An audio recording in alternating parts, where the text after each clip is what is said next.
Hello বন্ধুরা, সবাই কেমন আছো? আশা করি সবাই ভালোই আছো।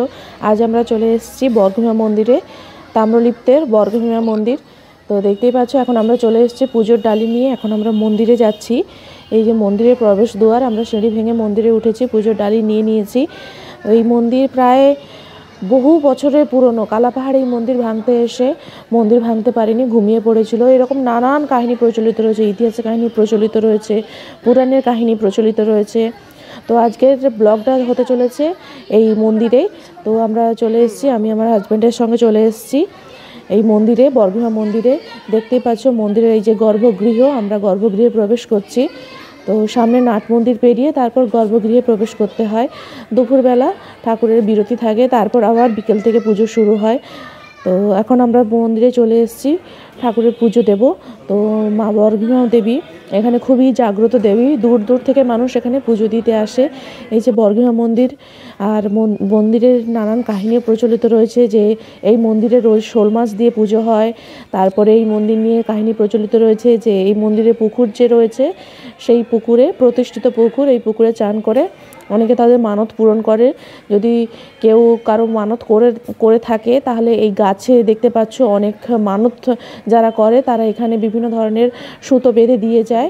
তো কারো মানত পূরণ হলে তারা আবার এখানে পুজো দিয়ে যায়। আর মন্দিরে যে পুকুর রয়েছে, সেই পুকুরে চান করেও অনেকে পুজো দেয়, অনেকে দণ্ডি কাটে।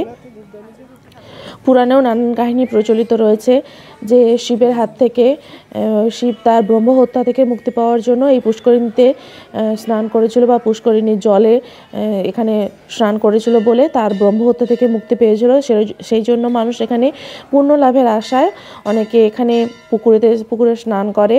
আর এই পুকুরের সঙ্গে এক সময় নাকি গঙ্গার যোগ ছিল, এরকম নানান কাহিনী প্রচলিত রয়েছে। যদিও এখন নদী অনেক দূরে রয়েছে। আর এই যে বৃক্ষ, এই বৃক্ষের সবাই সুতো বাঁধে মানত পূরণের আশায়। দেখতে পাচ্ছ এখন আমরা মোমবাতি জ্বালাচ্ছি, এখানে ধূপ জ্বালানো হয়, মোমবাতি জ্বালানো যায়। তো আমরা এখন ধূপ মোমবাতি এগুলো জ্বালাচ্ছি।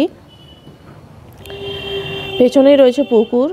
আর এখানে বিভিন্ন ধরনের অন্নপ্রাশন বা যাদের বিয়ের বিভিন্ন ধরনের অনুষ্ঠান হয়ে থাকে, এখানে ভোগশালা রয়েছে। যারা এখানে ভোগ খেতে চায় তারা এখানে ভোগশালায় গিয়ে ভোগের জন্য আবেদন করতে পারে, কারণ এখানে কুপন কেটে ভোগের ব্যবস্থা রয়েছে।